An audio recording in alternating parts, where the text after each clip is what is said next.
Hi you guys, welcome back to the show. My name is Brad, this is the Firefighters Financial Toolbox. Today we're going to talk about REIT ETFs. For those of you who don't know what a REIT is, a REIT stands for Real Estate Investment Trust. And of course an ETF is an exchange traded fund. Now, why would you want to add REITs to your portfolio? Simple. Real estate tends to sometimes act different than the stock market. And a lot of people don't have the money to go out and buy actual individual real estate properties. So a good way to own real estate in your portfolio is to have it through REITs. And the way REITs work is they're a company that buys commercial property, and many REITs specialize in shopping centers or hospitals, nursing homes, these kinds of things. It can be all the way up to people that own cell phone towers. There's a lot of different REITs out there. A way to get a good wide diversification of REITs is through a REIT ETF, because it buys several different REITs, individual REITs, in an index. So one of the most important things on my list is fees. Now we're going to talk about 5 different REIT ETFs, and we're just going to do them in alphabetical order, you guys, because I feel like they, as a whole, they're going to behave similarly. Now, that's not to say that one might not outperform another one a little bit each year. But as a rule, they're going to act pretty similar. So for my inclusion criteria, it had to be a US REIT indexed ETF. It also had to have an expense ratio of less than 0.15%. So less than 15 basis points. So I have 5, a total of 5. And the first one we're going to talk about is the Fidelity MSCI Real Estate Index ETF. It's ticker symbol FREL. Obviously, this is a Fidelity ETF. Has a nice low expense ratio, you guys, of 0.08%. Has about $1.03 billion of assets under management. So it's a smaller REIT as that goes. The fund's been around since 2015. Next one we're going to talk about is the Schwab US REIT ETF. This is ticker symbol SCHH. Obviously, this is a Charles Schwab fund, and it's been around since 2011. This also has a good low expense ratio of 0.07%. It has a total of $4.06 billion of asset under management. The next ETF on the list is the iShares US REIT ETF, ticker symbol USRT. Now this fund's brought to you by BlackRock Investment Corporation and under the iShares brand name. All of BlackRock's ETFs are iShares names. Now this one's been around for a while. This one's been around since 2007.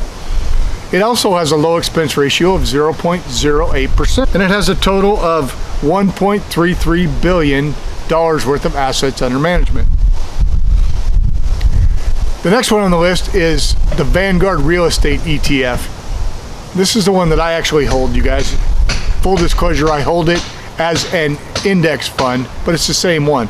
This is ticker symbol VNQ. Now this is a larger fund. This one has $26 billion in assets under management. The expense ratio is a little bit more expensive at 0.12%. The last one on our list is the State Street Global Advisors SPDR Fund, and this is their Real Estate Select Sector SPDR Fund. In other words, it's the SPDR ETF for REITs. Now this one's been around since 2015 as well, and has an expense ratio of 0.13%.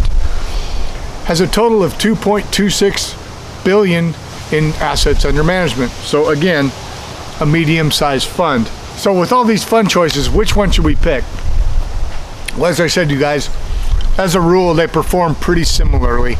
So I feel like if you are a Vanguard client, VNQ is a good option for you. If you're with Charles Schwab, then the Schwab REIT ETF, SCHH, is a good fit. If you're in the Fidelity family, with Fidelity, you can either have access to FREL, which is the Fidelity MSCI REIT ETF, or you can buy the iShares commission free as well, so you could have your choice of either USRT or FREL. If you're a SPDR guy, you like SPY for your S&P 500, then the SPDR fund could be a good choice. They're all pretty similar and they perform over the 5 and 10 year periods, although a couple of them haven't been here quite 5 years. So taking into account, you may think about longevity and how they perform. Is a REIT right for you? Well, that depends. Now remember, if you have a total stock market fund, you guys, you're going to have a small section of REIT already in there. But if you would like to have a little more diversification in your portfolio, or you just feel like real estate is a good buy for you, but you don't want to be a landlord, which is my case, I keep about 5% of my total portfolio in REITs. Now, I'm not giving you advice on how much you should have. This is what works for me. Whether it's fit for you or not is going to depend on your situation. But REITs are easiest bought through a ETF or an index fund. So these are the 5 REITs that I picked as the best for 2020. I hope this helps you out. If it does, do me a favor, give me a thumbs up. If you're new to the channel and you guys already subscribed, do me a favor, hit that red subscribe button. Come back and join us. The community is growing. We're learning together. All right, we'll see you. Thanks.